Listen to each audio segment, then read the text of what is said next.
आज हम बात करेंगे बिजनेस बैंक अकाउंट की। बेसिकली फ्री जोन लाइसेंस के ऊपर बिजनेस अकाउंट ओपन कैसे किया जाता है यहाँ यूएई में। तो आप अपनी वेबसाइट अगर बनाते हैं या अमेज़ोन पे काम करते हैं, नून पे करते हैं या कैरफोर में करते हैं या दूसरे प्लेटफॉर्म में, तो तब आपको बिजनेस बैंक अकाउंट की ज़रूरत पड़ती है। बिजनेस बैंक अकाउंट आप कैसे ओपन कर सकते हैं, उसका प्रोसीजर क्या है, उसकी रिक्वायरमेंट्स क्या है, वो आज हम पूरी इस वीडियो में बात करेंगे। अस्सलाम वालेकुम, मैं हूं ज़हीर अहमद यूसुफ ज़ई और आप देख रहे हैं फेसबुक और यूट्यूब चैनल। आज हम बात करेंगे बिजनेस बैंक अकाउंट की। जब भी आप अपना लाइसेंस ओपन करते हैं, चाहे वो फ्री जोन का लाइसेंस है, चाहे वो मैनलैंड का लाइसेंस है, तो आपको उसके बाद बिजनेस बैंक अकाउंट की ज़रूरत पड़ती है अपने बिजनेस को स्केल करने के लिए। अगर आप अपना मैनलैंड का लाइसेंस ओपन करते हैं, तब भी आपको अपने बिजनेस को मेंटेन रखने के लिए बिजनेस बैंक अकाउंट की ज़रूरत पड़ती है। अगर आप फ्री जोन का लाइसेंस ओपन करते हैं, तो तब भी आपको बिजनेस अकाउंट की ज़रूरत पड़ती है। तो आज हम बात करेंगे बेसिकली फ्री जोन लाइसेंस के ऊपर बिजनेस अकाउंट ओपन कैसे किया जाता है यहाँ यूएई में।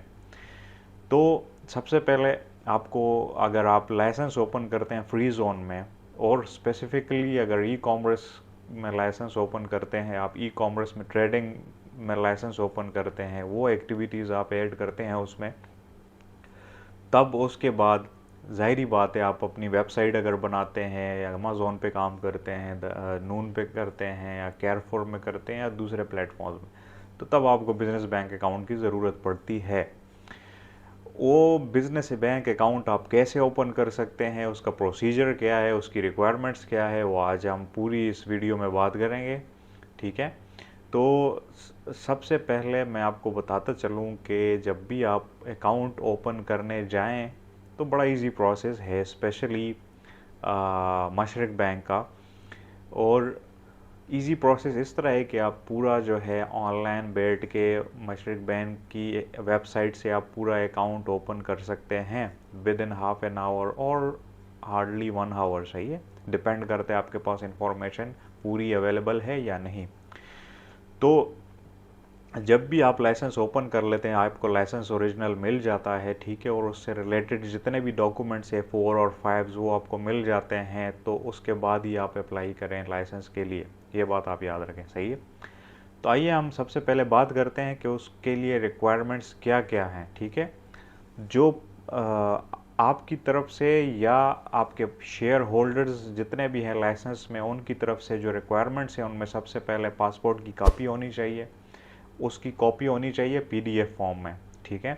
तो अगर आपका सोल प्रोप्राइटर का लाइसेंस है, तो आपकी अपनी पासपोर्ट कॉपी होनी चाहिए पीडीएफ में। ठीक है। आपके पास लैपटॉप में सेव होनी चाहिए। ठीक है। उसके बाद एमिरेट्स आईडी आपकी, अगर आप सोल प्रोप्राइटर हैं, आपने अकेला ही लाइसेंस ओपन किया है, तो आपकी एमिरेट्स आईडी, अगर आप शेयर होल्डर्स हैं तो फिर सब शेयर होल्डर्स की एमिरेट्स आईडी और पासपोर्ट कॉपी आपके पास पीडीएफ फॉर्मेट में होनी चाहिए। ठीक है। उसके बाद ईमेल चाहिए होता है। अगर आप अकेले हैं, लाइसेंस आपका अकेले का है, सोल प्रोप्राइटर हैं, तो ईमेल की ज़रूरत होगी आपको। अगर आप शेयर होल्डर्स हैं आपके साथ, तो सब शेयर होल्डर्स की अलग अलग ईमेल की ज़रूरत होगी। वो इसलिए कि जब भी आप लाइसेंस ओपन करते हैं, तो नोटिफिकेशन सारे जितने भी शेयर होल्डर थे उन सबको जो है ना अपडेटेड नोटिफिकेशन चली जाती है। ठीक है। और मोबाइल नंबर, अगर आप ज़ाहिरी बात है अकेले हैं तो आपका अपना मोबाइल नंबर, अगर शेयर होल्डर हैं तो सब शेयर होल्डर्स का मोबाइल नंबर चाहिए होता है। ठीक है। और यूएई में करंट एड्रेस आपका कौन सा है। ठीक है। अगर आप फिर अकेले हैं तो आपका अकेले का यूएई का एड्रेस, अगर आप शेयर होल्डर्स हैं आपके साथ, तो सब शेयर होल्डर्स का एड्रेस होना ज़रूरी है। यहाँ पे एक चीज़ मैं ऐड कर दूँ कि आपका परमानेंट जो एड्रेस होता है आपके मुल्क का, फॉर एग्ज़ाम्पल पाकिस्तान है, इंडिया है, तो आप लोगों को अपने मुल्क का परमानेंट एड्रेस भी डालना होता है, वो भी ज़रूरत है। तो आप वो भी या अपने पास सेव रख लें। ठीक है, ताकि आपको बाद में इशू ना हो। ये तो होगी जो पासपोर्ट, एमिरेट्स आईडी, इन चीज़ों की रिक्वायरमेंट्स हो गई। अब आते हैं बैंक की जो रिक्वायरमेंट्स है, अदर रिक्वायरमेंट्स जो लाइसेंस और लीगल डॉक्यूमेंट्स की स्पेशली हम बात करें, तो उसकी जो रिक्वायरमेंट है वो अलग है, वो डिफरेंट है। ठीक है। तो उसमें सबसे पहले मैं आपको स्क्रीन पे लेके चलता हूँ और वहाँ पे आपको दिखाता हूँ, थोड़ा सा प्रोसेस भी आपको दिखाता हूँ कि आप कौन सी वेबसाइट से और क्या प्रोसीजर होता है और लीगल डॉक्यूमेंट्स क्या क्या आपको रिक्वायर्ड हैं लाइसेंस ओपन करने के लिए।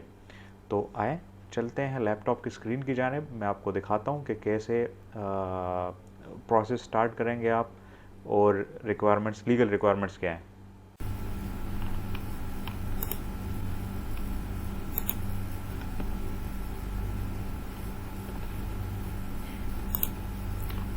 अच्छा, तो लीगल रिक्वायरमेंट्स में लाइसेंस की कॉपी आपके पास होनी चाहिए पीडीएफ फॉर्म में, पीडीएफ फॉर्मेट में। एमओए होना चाहिए आपको, जिसको मेमोरेंडम ऑफ एसोसिएशन कहते हैं, ठीक है, वो भी पीडीएफ फॉर्मेट में होना चाहिए आपके पास। ये जो सारी चीज़ें हैं ये आपको जहाँ से आप लाइसेंस ओपन करेंगे, फॉर एग्जांपल फ्री जोन से ओपन करते हैं तो फ्री जोन अथॉरिटी जो होती है वो आपको ये लीगल सारे डॉक्यूमेंट्स प्रोवाइड करती है, या तो बाय ईमेल आपको सेंड कर देती है या फिजिकल कॉपीज आपको सेंड कर देती हैं। तो लाइसेंस, उसके बाद एमओए, ठीक है, उसके बाद एग्रीमेंट और या बोर्ड ऑफ रेजोल्यूशन जो है, जो रेजोल्यूशन है, जो बोर्ड है शेयर होल्डर्स का, तो उनका जो एग्रीमेंट है या रेजोल्यूशन है वो चाहिए होता है पीडीएफ फॉर्मेट में। उसके अलावा ज़रूरत है बैंक स्टेटमेंट की। अगर आप सोल प्रोप्राइटर हैं तो आपका अपना बैंक स्टेटमेंट चलता है, अगर तो कोई बैंक कंपनी का बैंक स्टेटमेंट है, पहले कोई अकाउंट है दूसरा, तो वो भी चल जाता है। और सब शेयर होल्डर्स का नहीं चलेगा, सिर्फ एक का भी चल जाता है, एक्सेप्टेबल है। सिर्फ एक बैंक स्टेटमेंट और आप 3 महीने की डालेंगे तो एक्सेप्टेबल है, 3 महीने की रिक्वायर्ड है। उसके अलावा टेनेंसी कॉन्ट्रैक्ट वो वेरीफाई करता है आपका एड्रेस शॉप का है या ऑफिस का है, जो भी है तो वो उसको वेरीफाई करता है। और बिल भी चल जाता है, अगर आपके पास यूटिलिटी बिल है तो वो भी टेनेंसी कॉन्ट्रैक्ट की जगह चलेगा वो भी। कंपनी का टर्नओवर, ये एडिशनल पॉइंट है, कंपनी का जितना भी टर्नओवर है एनुअली या कैपिटल है तो वो भी चाहिए होता है, उसको आपको ऐड करना पड़ता है, ठीक है। और उसके अलावा प्रॉफिट नेट एनुअल, ठीक है, तो जितनी भी आपकी प्रॉफिट है एनुअली वो चाहिए होती है, आप ऐड करेंगे, वहां पे एक ऑप्शन आता है, ठीक है। अभी चलते हैं प्रोसेस की जानिब। सबसे पहले आपने ओपन करना है गूगल में मशरिक न्यू बिज की जो वेबसाइट है, ठीक है, ये देख सकते हैं आप mashriqnewbiz.com।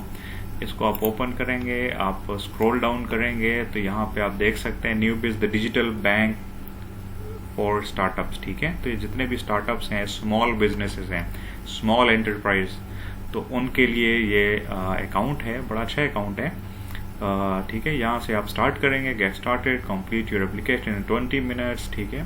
नॉर्मली थोड़ा ज़्यादा टाइम लग जाता है क्योंकि रिक्वायरमेंट्स जो चीज़ें आपने ऐड करनी है रिक्वायरमेंट्स, तो उसमें टाइम लग जाता है, ठीक है। तो फॉर एग्जाम्पल हम स्टार्टअप पे क्लिक करते हैं तो आप इस पेज पे आ जाते हैं। अगर आप स्टार्टअप पे क्लिक करते हैं, स्टार्ट पे, गेट स्टार्टेड पे, सॉरी, तो you are few steps away from opening your new biz account, keep the below documents handy. ये जो भी डॉक्यूमेंट्स आपको मैंने बताए वही डॉक्यूमेंट्स है, trade licence, visa and Emirates ID और सिग्नेटरी, ठीक है, of signatory, MOA, passport copy of all shareholders if there are shareholders, so all shareholders के passport copies का होना चाहिए, board of resolutions एग्रीमेंट और स्टेटमेंट, ठीक है, एक स्टेटमेंट भी चलेगी 3 महीने की, एड्रेस प्रूफ, वो टेनेंसी कॉन्ट्रैक्ट भी हो सकता है, यूटिलिटी बिल भी हो सकता है, ठीक है। तो ये और इसके लिए जो है वो रिक्वायर्ड है कि आप कंपनी यूएई बेस्ड होनी चाहिए, ठीक है, और अप टू 30 मिलियन टर्नओवर अगर है तो आप ये न्यू बिज का अकाउंट ओपन कर सकते हैं, ठीक है। और जो उसमें सिग्नेटरीज हैं, ठीक है, शेयर होल्डर्स हैं, एटलीस्ट उसमें एक जो है वो यूएई का रेजिडेंट होना चाहिए, ठीक है, और 100% इंडिविजुअल शेयर होल्डर्स, ठीक है। तो हम यहाँ पे अगर स्टार्ट करते हैं गेट स्टार्ट, तो सबसे पहले जो आपके पास पेज आएगा उसमें आप अपना, जो बंदा अप्लाई कर रहा है शेयर होल्डर, तो उसका नाम, ठीक है, और ईमेल, ठीक है, और मोबाइल नंबर, ठीक है। तो आप इसको कंफर्म इसको क्लिक करेंगे, ठीक है। तो आपको एक OTP मिलेगा, ठीक है। और फिर आप स्टार्ट करने देते, पूरा प्रोसेस आपके पास स्टार्ट हो जाता है, ठीक है। तो उसमें फर्दर फिर 6 स्टेप्स हैं, 5 to 6 स्टेप्स हैं जिनको आपने कंप्लीट करना है। सारी चीज़ें वहाँ पे ऐड करनी है, जितने भी आपको मैंने बताया PDF फॉर्मेट्स में, passport copy, Emirates ID copies, licence, legal requirements, legal documents जितने भी हैं, तो ये सारे आपने ऐड कर दें वहाँ पे 1 by 1। बाकी भी सारी चीज़ें ऐड करनी है, ठीक है। तो वो टाइपिंग के थ्रू करनी है। कुछ चीज़ें अटैचमेंट्स हैं, ये जितने भी डॉक्यूमेंट्स हैं, तो ऑलमोस्ट कोई 30 मिनट्स और 40 मिनट्स लग जाते हैं आपको ये सारी चीज़ें ऐड करने में। और फिर आप इन द एंड आपको ईमेल आ जाती है कि आपने सक्सेसफुली जो है ना ये मशरिक न्यू बिज़ के अकाउंट के लिए अप्लाई कर दिया है। और आई थिंक 24 आवर्स जो है वो लेते हैं बिजनेस डेज में, और विद इन 24 आवर और 48 आवर्स जो है वो आपको अप्रूवल दे देते हैं। अगर आपके सारे लीगल डॉक्यूमेंट्स और सारे जितने भी पर्सनल डॉक्यूमेंट्स हैं वो पूरे हैं, ऑथेंटिक हैं, तो वो आपको जो है वो बैंक अकाउंट आपका ओपन हो जाता है नॉर्मली, ठीक है। वो आपको फिर जो सिग्नेटरी होता है, ठीक है, जिसको आप असाइन करते हैं, उसको फिर वो फिज़िकली बैंक में बुलाते हैं और फिर वहाँ पे उनसे साइंस वगैरह और जो भी होता है, ठीक है, जो उनकी फर्दर रिक्वायरमेंट्स होती हैं वो पूरी करते हैं वहाँ पे। तो ये सारी चीज़ें बड़ा इजी प्रोसेस है। और जो लोग भी जो अभी स्टार्टअप्स करते हैं और बिज़नेस अकाउंट ओपन करते हैं और या उनको रिक्वायर होता है, ठीक है, तो मशरिक न्यू बिज़ अकाउंट का प्रोसेस बड़ा इजी है। आप खुद भी ट्राई करें, और विद इन 40 मिनट्स 30 मिनट्स आपका अकाउंट के लिए अप्लाई हो जाता है, ठीक है। तो ये सारी चीज़ें हैं। बाकी अगर आपको कोई क्वेश्चन है अकाउंट ओपनिंग से रिलेटेड, बिजनेस अकाउंट ओपनिंग से रिलेटेड, रिक्वायरमेंट से रिलेटेड, या इवन मशरिक न्यू बिज़ अकाउंट ओपनिंग से रिलेटेड, रजिस्ट्रेशन से रिलेटेड, रिक्वायरमेंट से रिलेटेड, तो आप कमेंट्स में पूछ सकते हैं, मैं उसका आपको रिस्पॉन्ड करूँगा। ये वीडियो अगर आपको पसंद आई है तो ज़रूर लाइक करें और शेयर करें अपने प्लेटफॉर्म्स पे। उम्मीद है आपको वीडियो पसंद आई होगी। नेक्स्ट इसी तरह की इंफॉर्मेशन आपके सामने लाते रहेंगे बिज़नेस से रिलेटेड, ठीक है। और तब तक के लिए इजाज़त दीजिए। अल्लाह हाफ़िज़।